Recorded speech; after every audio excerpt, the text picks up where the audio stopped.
নমস্কার বন্ধুরা, সাধনা রান্নাঘরে সবাইকে স্বাগত। আজকেও আবার চলে এসেছি একটা নিরামিষি রান্না নিয়ে। আজকে রান্না করব ঘাটি কচুর দম।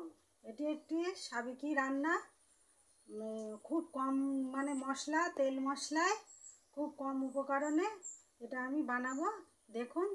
আর যদি আপনাদের এই রান্নাগুলি ভালো লাগে একটা কমেন্ট করবেন, লাইক করবেন আর সাবস্ক্রাইব করে আমার পাশে থাকবেন। তাহলে এবার আমি প্রথমে তেজপাতা নামিয়ে নিলাম, কড়াই তেল দিয়ে দিচ্ছি, দিয়ে আলুগুলো আমি ভেজে নেব। আলুগুলো দিয়ে দিলাম, দিয়ে দিচ্ছি একটুখানি নুন আর সামান্য একটু হলুদ। আমি এখানে মশলা নিয়ে নিয়েছি, 2টো শুকনো লঙ্কা, 1টা কাঁচা লঙ্কা আর জিরে আর আদা। এগুলো আমি বেটে নেব।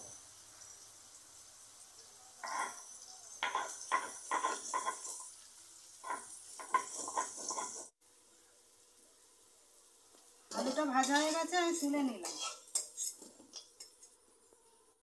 বন্ধুরা, মশলাটা আমার বাটা হয়ে গেছে, তুলে নিলাম।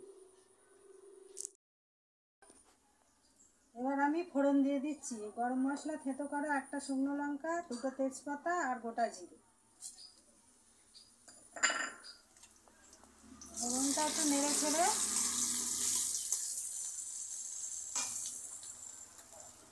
আমি যে মশলাটা বেটে নিলাম সেই মশলাটা দিয়ে দিচ্ছি।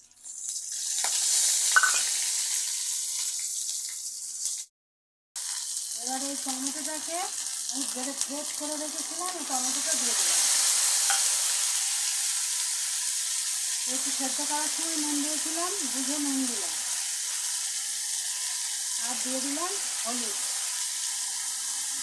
আর দিয়ে দিলাম কাশ্মীরি লঙ্কার গুঁড়ো। মশলা কষা হয়ে গেছে, তেল ছেড়ে দিয়েছে। এবার আমি কচুগুলো দিয়ে দিচ্ছি, আর আলুগুলো ভেজে রেখেছিলাম আলুগুলোও দিয়ে দিলাম। দিয়ে এটাকে ভালো করে আমি মশলা, আলু আর কচুর সঙ্গে মশলা মেশানো হয়ে গেছে। এবার দিয়ে দিচ্ছি আমি গরম জল।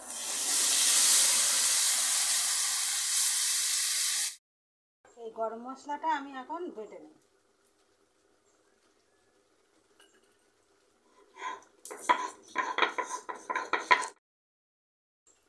গরম মশলাটা বেটে নিয়েছি, এবার তুলে নিচ্ছি। দিয়ে দিচ্ছি গরম মশলা, সামান্য একটুখানি চিনি আর সামান্য একটু ঘি দিয়ে আমি এটা আবার একটু ঢাকা দিয়ে এবার নামিয়ে দেব। বন্ধুরা দেখুন, ঘাটি কচুর দম আমার হয়ে গেছে, কি সুন্দর হয়েছে নিরামিষ। বন্ধুরা, আজকে রান্না এই পর্যন্ত। আগামীতে আবার দেখা হবে। আপনারা সবাই সুস্থ থাকবেন, ভালো থাকবেন। আজকের মতো এই পর্যন্ত আসি।